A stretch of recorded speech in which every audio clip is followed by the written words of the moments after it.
মৰমৰ ছাত্ৰ-ছাত্ৰীসকল তোমালোক সকলোকে আমাৰ এই চেনেলটোলৈ পুনৰবাৰ স্বাগতম জনাইছোঁ।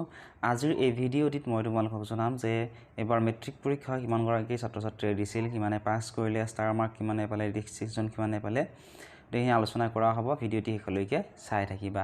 তো ইয়াৰ বিষয়ে সন্মানীয় ৰণুজ পেগু ডাঙৰীয়াই এটা পোষ্টৰ যোগেদি জনাইছে যে the HSLC examination 2024 was conducted from February 16 to March 4, 2024.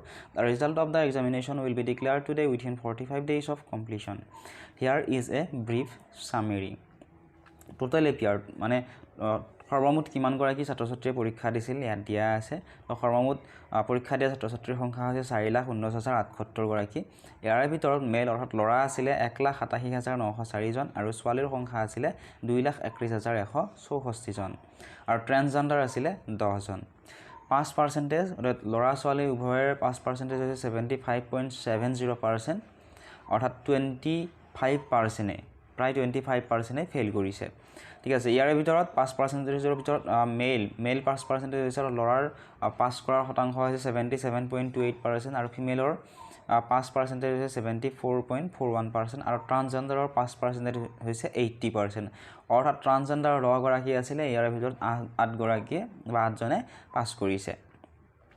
গতিকে এই টোটেল পাছ কৰাসকলৰ ভিতৰত ডিষ্টিংশ্যন কিমানজনে পাইছিল ইয়াত দিছে। ডিষ্টিংশ্যন হোল্ডাৰৰ সংখ্যা হৈছে 6,392 জন, ষ্টাৰ মাৰ্ক হোল্ডাৰৰ সংখ্যা হৈছে 20,552 জন, ফাৰ্ষ্ট ডিভিজন হোল্ডাৰৰ সংখ্যা হৈছে 1,05,873 জন, ছেকেণ্ড ডিভিজন হোল্ডাৰৰ সংখ্যা হৈছে 1,50,745 জন, থাৰ্ড ডিভিজন হোল্ডাৰৰ সংখ্যা হৈছে 60,624 জন আৰু লেটাৰ মাৰ্ক হোল্ডাৰৰ সংখ্যা হৈছে 1,93,159 জন।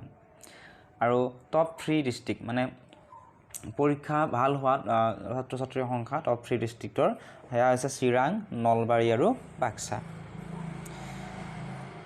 গতিকে এইখিনি আছিল আজিৰ এই ভিডিঅ'টিত। যদি ভিডিঅ'টো চাই ভাল পাইছে বা উপকৃত হৈছোঁ বুলি ভাবা ভিডিঅ'টি লাইক কৰি দিয়াৰ লগতে চেনেলটো ছাবস্ক্ৰাইব কৰি দিবলৈ নাপাহৰিবা।